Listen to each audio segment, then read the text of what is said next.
নেতা কর্মীরা আপনাদের উদ্দেশ্যে বলতে চাই, আপনারা কেন আজকে এই ষড়যন্ত্রের পথ বেছে নিয়েছিলেন? শেখ হাসিনা মাতাল হয়ে গিয়েছিল, কিন্তু আপনারা কি সুস্থ ছিলেন না?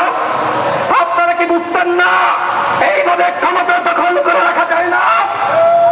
আপনার বাবা অর্থাৎ শেখ মুজিব, তিনিও বাকশাল কায়েম করার মাধ্যমে ক্ষমতা দখল করে রাখতে চেয়েছিল, পেরেছিল? বন্ধুগণ, এদেশের জনগণ বাকশাল মেনে নেয়নি, এদেশের জনগণ শেখ হাসিনার কর্তৃত্ববাদকে মেনে নেয়নি।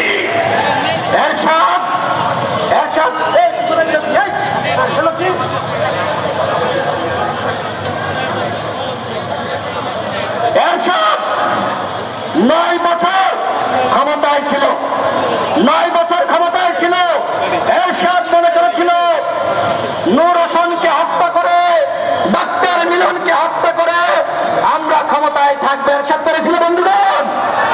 তবে আমি এরশাদকে ধন্যবাদ জানাতে চাই, এরশাদ স্বৈর শাসক হলেও দেশ ছেড়ে পালিয়ে যায়নি, কিন্তু শেখ হাসিনা দেশ ছেড়ে পালিয়ে গিয়েছে।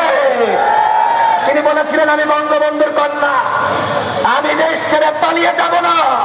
এই কথা বলার 2 দিন পরে তিনি হেলিকপ্টারে করে তার সার্বভৌমত্বের দেশ ওই মোদির দেশে পালিয়ে গিয়েছে।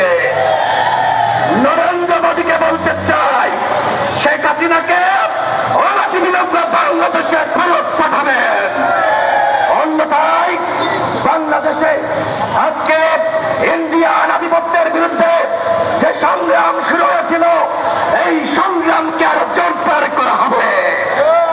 বন্ধুগণ, আপনারা দেখেছেন এতদিন ভারতীয় আগ্রাসনের বিরুদ্ধে সংগ্রাম করেছে, প্রতিবাদ করেছে, ভারতীয় পণ্য বর্জন করেছে, শেখ হাসিনার যাতে পতন ত্বরান্বিত হয়।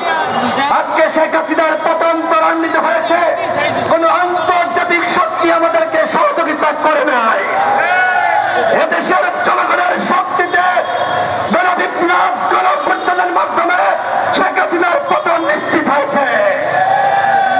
আমি ধন্যবাদ জানাতে চাই সেনাবাহিনীকে, আমি ধন্যবাদ জানাতে চাই পুলিশ বাহিনীকে, আমি ধন্যবাদ জানাতে চাই সশস্ত্র বাহিনীকে।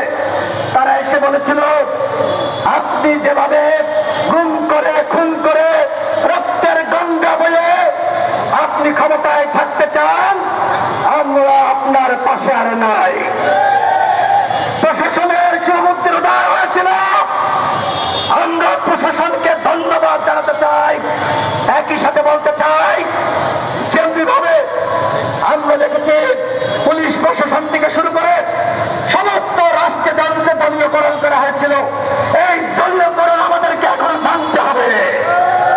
যারা আওয়ামী লীগের আমলে সুবিধা ভোগ করেছে, যাদেরকে আওয়ামী লীগের আমলে বিভিন্ন অবৈধভাবে প্রশাসন দেওয়া হয়েছে, তাদেরকে চাকরিচ্যুত করতে হবে। আজকে অন্তর্বর্তীকালীন সরকারের শপথ হয়েছে। গতকাল গণ অধিকার পরিষদের পক্ষ থেকে আমরা সেই শপথ অনুষ্ঠানে গিয়েছিলাম। আমাদের দুঃখ লেগেছে, অন্তর্বর্তীকালীন সরকার কত সময়ের জন্য বাংলাদেশকে শাসন করবে, ক্ষমতায় থাকবে, সেটি তারা বলে নাই। বন্ধুগণ, আমরা এর আগে দেখেছি ফখরুদ্দিন মঈনুদ্দিনের আমল, তারা 3 মাসের জন্য এসে 2 বছর ক্ষমতায় ছিল, 3 মাসের জন্য এসে 2 বছর ক্ষমতায় ছিল। আমরা কি আবারও এক ফখরুদ্দিন মঈনুদ্দিন মেনে নিব? বন্ধুগণ, আমরা অনির্বাচিত সরকারকে সর্বোচ্চ 3 মাসের সুযোগ দিতে চাই। 3 মাসের বেশি বাংলাদেশে অনির্বাচিত সরকার থাকতে পারবে না। আপনারা কি আমার কথার সাথে একমত? তাহলে হাত উঁচু করে দেখান, হাত উঁচু করে দেখান। সাংবাদিক ভাইরা দেখেন, জনতার ম্যান্ডেট 3 মাসের বেশিকে অন্তর্বর্তীকালীন সরকার মানে না। অনতিবিলম্বে আজকে সাংবিধানিক প্রতিষ্ঠানগুলোকে সংস্কার করতে হবে।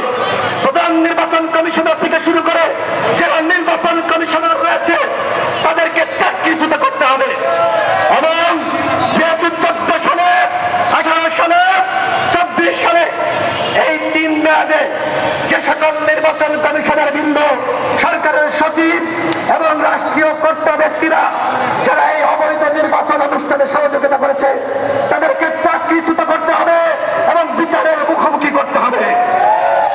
আইনজীবী এরশাদ সিদ্দিকী বলেছে, প্রধান নির্বাচন কমিশন প্রধান বিচারপতি তিনি বাকশালের নেতা ছিলেন, তিনি যে বক্তব্য দিয়েছিলেন সকলেই জানেন।